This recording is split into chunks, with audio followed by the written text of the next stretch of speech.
On the 13th of July, 1930, in a whites-only hospital in Chicago, a black boy was born. He wrote about it later. Imagine the shock of the staff in the delivery room when a mocha-colored infant emerged from between my mother's ivory thighs. Perhaps the doctor gave me an extra hard slap on my ass and I've been mad at white folks ever since. His white-passing mother, Desiree Alexander, was a dancer turned housewife, and his father, Samuel Greenlee Sr., was a railroad activist and a descendant of Buffalo soldiers. They gave the boy his father's Hebrew namesake, Samuel, meaning the name of God. Sam Jr. grew up in the segregation era. At 15 years old, he attended sit-ins advocating equal access to education for black folks. He took full advantage of the rights he fought for and excelled in political science and international relations at the universities of Wisconsin and Chicago. At 27, he started a career with the U.S. Information Agency and served in Iraq, Pakistan, Indonesia, and Greece. Of that period in time, Greenlee said, quote, "I was a propagandist. I sold the United States like toothpaste," end quote. In 58, they gave him a medal for his bravery in the Qasem Revolution in Baghdad, but that didn't mean nothing to him. The whole time he was studying the empire.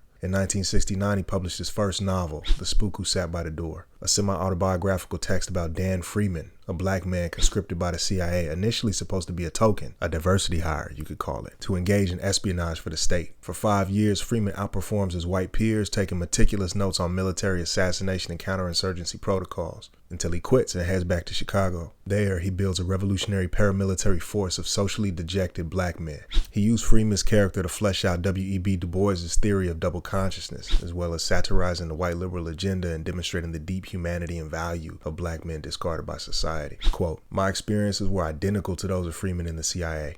Everything in that book is an actual quote.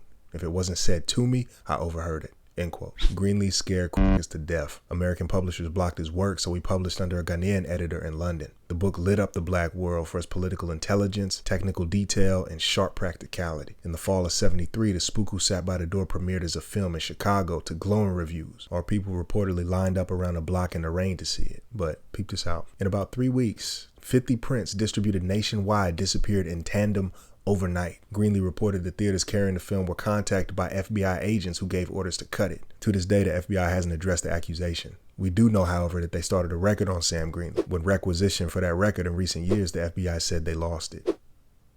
That's what they said. Greenlee made his transition in May of 2014, aged 83 years old. We lift his name up into the company of the ancestors. May peace be upon Baba Samuel Eldred Greenlee, and may his legacy continue raising soldiers behind enemy lines. Ashe.